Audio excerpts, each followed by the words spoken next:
讲到这礼拜啦，就是咱总统也个立委的这个投票日，中国的动作不哩啊济，唔那派出军机军舰，甚至用空飘气球扰乱台湾。国防部今下晡也发布国家级的警报，讲中国发射卫星飞过咱南部天顶，真侪民众看到这警报拢是惊一跳。咱若讲到这台海政见，一向拢是民众正关注的议题。三位总统候选人也提出因两岸立场，望争取到选民的支持。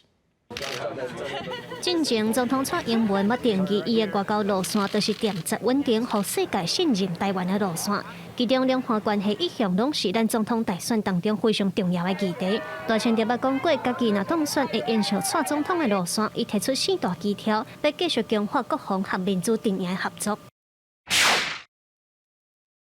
在中国尚未放弃武力犯台之前，我将落实和平4大支柱行动方案。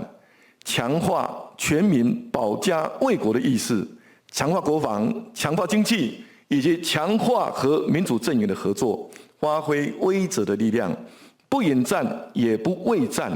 也那国文体要公开肯定蔡英文的路线，但是伊认为思考两岸议题爱徛伫美中对抗的局势，来想讲咱要安怎伫这个结构内底，互台湾得到上大的利益。 两岸问题，这不是台湾海峡两岸，是太平洋两岸，必须在中美对抗的国际架构下来思考台湾怎么去找到一个平衡点。其实台湾跟中国大陆也是一样，可以合作的时候合作，需要竞争的时候竞争，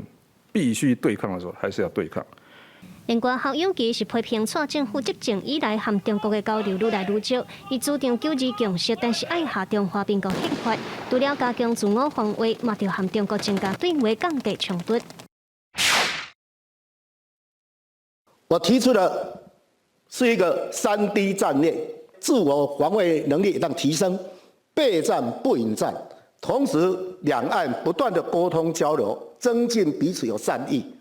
我的中间路线，才会当真正的远离冲突。和平是所有台湾人民的愿望，但是中国国家主席习近平在2019年纪念过台湾同胞书40周年的时，特别明确表示九二共识都是一个中国原则，宣示要统一台湾。而且这几年来，中国大不时以经济武力等等来威胁，未来执政者要安怎捍卫台湾主权、台湾人民，又会做出什么款的选择，全世界拢真关注。记者卢尚如、郑俊佑台北报道。